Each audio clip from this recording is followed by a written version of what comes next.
Hello everyone, আজকের ভিডিওর বিষয় ক্রোম্যাটিক স্কেল। ক্রোম্যাটিক স্কেল হলো ওয়েস্টার্ন মিউজিক বা পশ্চিমা সঙ্গীতের একটি মৌলিক স্তম্ভ যা 12টি অনন্য সুরের সমৃদ্ধ প্যালেটকে অন্তর্ভুক্ত করে। এটি একটি অন্তহীন সৃজনশীল অন্বেষণের দরজা খুলে দিতে সাহায্য করতে পারে। একজন মিউজিশিয়ান হিসেবে ক্রোম্যাটিক স্কেল এবং অন্যান্য স্কেল জানা কম্পোজিশনাল ক্ষমতাকে ব্যাপকভাবে বাড়িয়ে তুলতে পারে।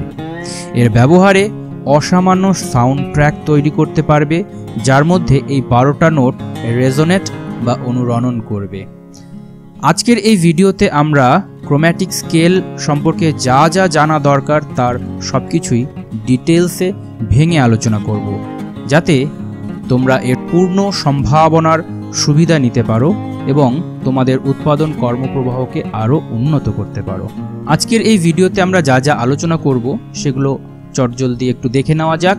ক্রোম্যাটিক স্কেল এর বেসিক্স, এর significance, ascending versus descending scale এবং other common scales, chromatic versus diatonic scales, role in western music, sampling techniques, creating epic beats with the chromatic scales, integrating with other scales, common misunderstandings, professional tips, tricks and techniques.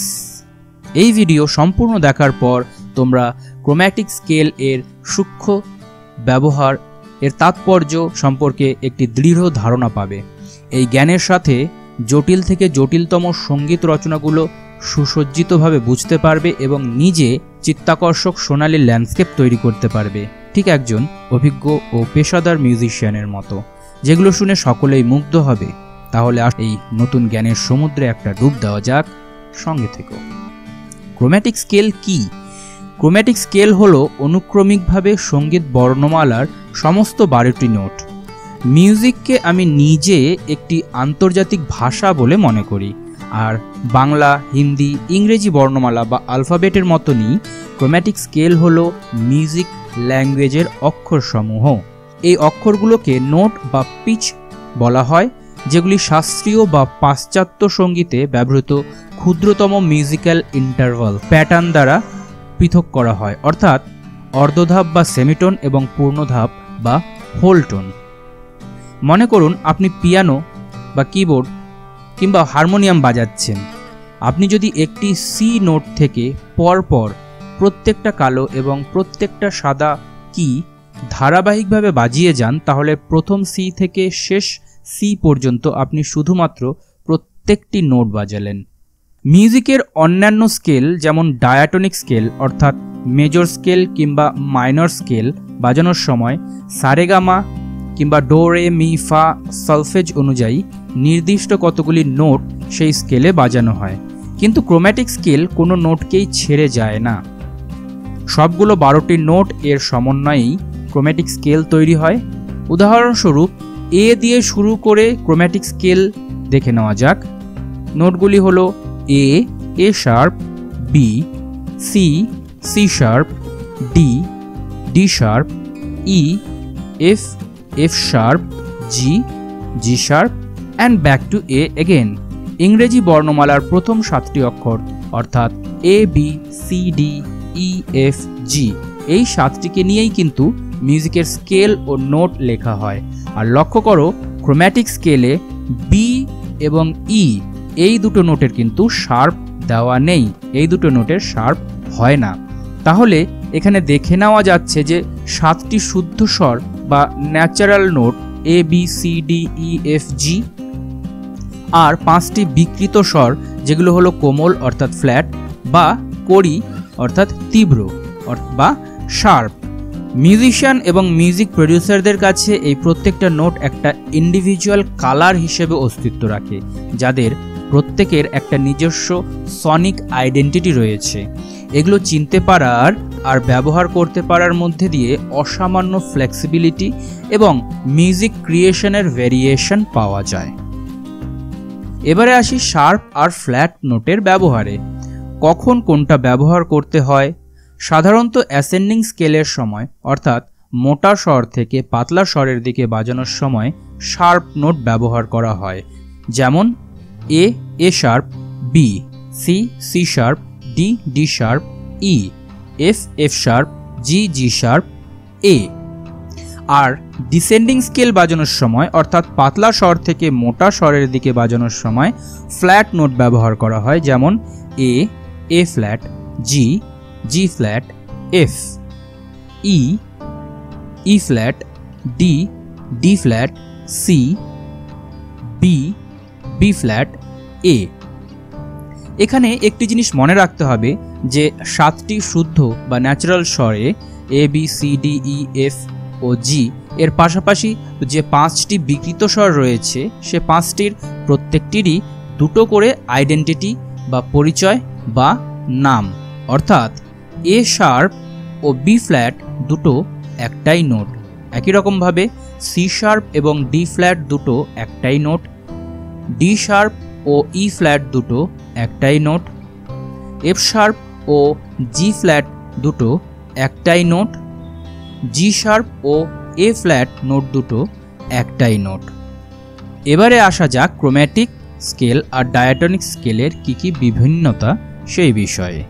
প্রাথমিকভাবে উপরে উপরে দেখতে গেলে chromatic scale, ডায়াটনিক scale সবেতেই সাধারণভাবে সরাসরি musical নোটগুলোকেই ব্যবহার করা হয়, কিন্তু সেগুলো প্রত্যেকটারই গঠন, উদ্দেশ্য এবং সনিক আউটকামস ভীষণভাবে বিভিন্ন রকম।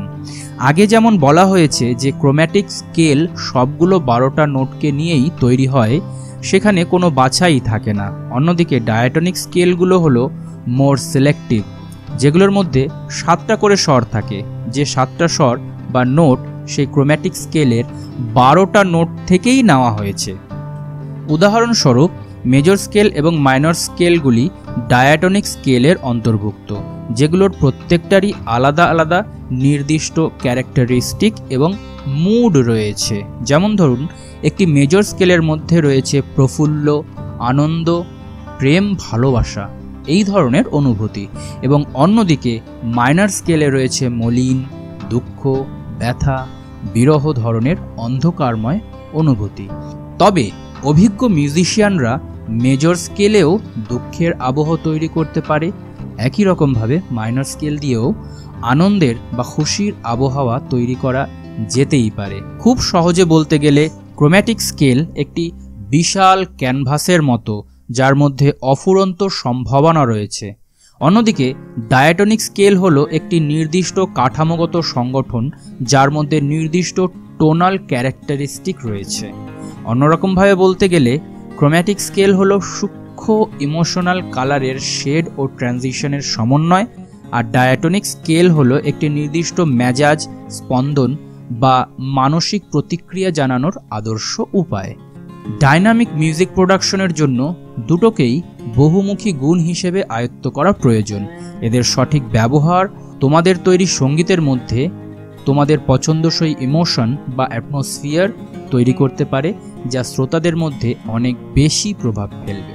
পশ্চিমা সঙ্গীতে ক্রোম্যাটিক স্কেলের ভূমিকা, যদিও এটি প্রায়শই সব মিউজিক্যাল রচনাগুলোর মধ্যে প্রাথমিক স্কেল হিসেবে কাজ নাও করতে পারে, অর্থাৎ ক্রোম্যাটিক স্কেল সবসময় কোনো মিউজিকের প্রধান স্কেল হয় না, তবে এটির নোটগুলি মিউজিক কম্পোজিশনের মধ্যে কালার, টেনশন এবং ভ্যারিয়েশন প্রদান করতে পারে। ক্লাসিক্যাল বা ধ্রুপদী সঙ্গীতের রিচ হারমোনিক্স, জ্যাজ মিউজিকের সিগনিফিক্যান্ট রিফস আর পপুলার বা পপ সংয়ের সারপ্রাইজিং টুইস্টস, এসবই কিন্তু ক্রোম্যাটিক স্কেল থেকে বেরিয়ে আসতে পারে। ক্লাসিক্যাল কম্পোজার্স লাইক বাখ এবং চোপিন তাদের নিজেদের মিউজিক্যাল কম্পোজিশনে ক্রোম্যাটিজম বহুভাবে ব্যবহার করেছেন। যেমন বাখ এর chromatic fantasy in Fuego chromatic সিকোয়েন্সের একটা অসাধারণ কম্পোজিশন। এই মিউজিকের লিঙ্ক আমি ডেসক্রিপশনে দিয়ে দেব। বর্তমানে ক্রোম্যাটিক স্কেল তার ফ্রিকোয়েন্সি হিসেবে ব্যবহার করা হয় গানের মডুলেশন চেঞ্জ করার জন্য, একটা কি থেকে অন্য কিতে যাওয়ার জন্য। এর ব্যবহার দুটো মিউজিক্যাল কম্পোজিশনের মাঝখানে একটা স্মুথ ব্রিজ তৈরি করা। এছাড়াও ক্রোম্যাটিক স্কেল পাশ্চাত্য মিউজিকে টেনশন এবং রিলিজের ফান্ডামেন্টাল কনসেপ্টটাকেও ব্যবহারের উপযোগী করে তোলে। একটা ডায়াটনিক স্কেলের বাইরে গিয়ে একটা নোট যদি বাজানো হয় তাহলে টেনশন ক্রিয়েট হয়, এবং পুনরায় ডায়াটনিক নোটের ভেতরে কোনো নোট বাজালে সেই টেনশন রিলিজ হয়। এর ফলে মিউজিকের মধ্যে একটা ইমোটিভ পাওয়ার এর আবহ তৈরি হয়। পাশ্চাত্য মিউজিকে সি ক্রোম্যাটিক স্কেলটাকেই ফান্ডামেন্টাল হিসেবে ধরে নিয়ে মিউজিক কম্পোজ করা হয়। আর ক্রোম্যাটিক শব্দটার বেসিক মানে হচ্ছে কালার, অর্থাৎ মিউজিকের মধ্যে কালারের ব্যবহার করার জন্য পাশ্চাত্য মিউজিকে এর ব্যবহার করা হয়, যাতে মিউজিকের প্রত্যেকটা নোটকেই কাজে লাগানো যায়। মেজর ও মাইনর স্কেলের পার্থক্য। ভিডিওর এই অংশে এসে আমরা একটা বড় কনসেপ্ট এর ক্লারিফিকেশন পাবো, যেখানে ফ্ল্যাট এবং মাইনর কথাটার বিভেদ পরিষ্কার হয়ে যাবে। অনেক পুরনো সঙ্গীতজ্ঞদের আমি দেখেছি ফ্ল্যাট এবং মাইনর কথাটার মধ্যে গুলিয়ে ফেলতে। তাদের জন্য ভিডিওর এই অংশটি বিশেষভাবে উপযোগী। ক্রোম্যাটিক স্কেল এ যেমন 12টা নোটকেই ব্যবহার করা হয়, অন্যদিকে মেজর বা মাইনর স্কেলে বাছাই করে নোট নেওয়া হয়, যেখানে দুটো ক্ষেত্রেই 7টি করে ডিফারেন্ট নোট ব্যবহার করা হয়, যা দিয়ে ডিস্টিংটিভ ইমোশনাল টোনালিটি ও ইমোশন তৈরি করা যায়। চিন্তা করার একদমই দরকার নেই, কারণ সমস্ত বিষয়টা আমি ডিটেলসে আলোচনা করব। একটা মেজর স্কেল সাধারণত হ্যাপিনেস, ব্রাইটনেস, আনন্দ, সুখ, ভালোবাসা প্রকৃতির সঙ্গে অ্যাসোসিয়েটেড, যেখানে একটা নির্দিষ্ট হোল স্টেপ এবং হাফ স্টেপের প্যাটার্ন থাকে। প্যাটার্নটা হলো এইরকম: whole step, whole step, half step, whole step, whole step, whole step, half step. এখানে হাফ স্টেপ বলতে পাশাপাশি দুটো কি, আপনি পিয়ানো বা হারমোনিয়ামে সাদা কালো সব মিশিয়েই পাশাপাশি যে কোনো দুটো নোটকে 1 সেমিটোন বা হাফ স্টেপ ডিফারেন্ট বলা হয়। আর দুটো নোট এর ডিফারেন্স থাকলে বা দূরত্ব থাকলে সেটাকে হোল স্টেপ বা 2 সেমিটোনের ডিস্টেন্স বলা হয়। যেমন সি মেজর স্কেলের নোটগুলো সি নোট থেকে শুরু করে সি, ডি, ই, এফ, জি, এ, বি, সি। এই স্কেলটায় কোনো শার্প বা ফ্ল্যাট নোট কিন্তু নেই, অর্থাৎ সবগুলোই ন্যাচারাল বা শুদ্ধ স্বর। অন্যদিকে মাইনর স্কেলের হোল স্টেপ হাফ স্টেপের প্যাটার্নটা একেবারেই ভিন্ন। Whole step, half step, whole step, whole step, half step, whole step, whole step. আমরা আগেই সি মেজর স্কেলের নোটগুলো দেখে নিয়েছি, যেখানে কোনো শার্প বা ফ্ল্যাট নোট ছিল না। এখন আমরা দেখে নিই সি ন্যাচারাল মাইনর স্কেলের নোটগুলো: সি, ডি, ই ফ্ল্যাট, এফ, জি, এ ফ্ল্যাট এবং বি ফ্ল্যাট। এখানে ফ্ল্যাট নোটগুলো হচ্ছে কোমল স্বর। তাহলে বুঝতেই পারছো যে স্কেলগুলোতে কোমল বা ফ্ল্যাট নোট ব্যবহার করা হয় সেগুলো মাইনর স্কেল বলা হয়। মনে রাখতে হবে বি ফ্ল্যাট মানে কিন্তু বি মাইনর নয়, অর্থাৎ বি ফ্ল্যাট স্কেল এবং বি ফ্ল্যাট মাইনর স্কেল আর বি মাইনর স্কেল এই কথাগুলো কিন্তু একদমই সেম নয়, সম্পূর্ণভাবে আলাদা আলাদা। বি ফ্ল্যাট স্কেল একটা মেজর স্কেল, যেটা অ্যাকচুয়ালি এ শার্প মেজর স্কেল, যেখানে কোনো কোমল স্বর নেই। অন্যদিকে বি ফ্ল্যাট মাইনর স্কেল, যেখানে কোমল স্বর রয়েছে, আর সেই সঙ্গে বি মাইনর স্কেল কিন্তু বি ফ্ল্যাট স্কেল নয়। বি মাইনর স্কেলে কোমল স্বর রয়েছে, আর বি ফ্ল্যাট একটা মেজর স্কেল, যেটা অ্যাকচুয়ালি এ শার্প স্কেল। একই কথা আমি দুরকমভাবে দুদিক দিয়ে দুবার ঘুরিয়ে বললাম। এইখানেই অনেক মিউজিশিয়ান, অনেক অভিজ্ঞ এবং পুরনো সঙ্গীতজ্ঞদের আমি ভুল করতে দেখেছি। মেজর মাইনর স্কেল সম্বন্ধে তোমরা যদি আরও জানতে চাও, আমি এটার পর আরও ডিটেল ভিডিও আলাদা করে তৈরি করতে পারি, সেটা আমাকে কমেন্ট করে তোমরা জানাও। ক্রোম্যাটিক স্কেল এর ফাইনাল থটস।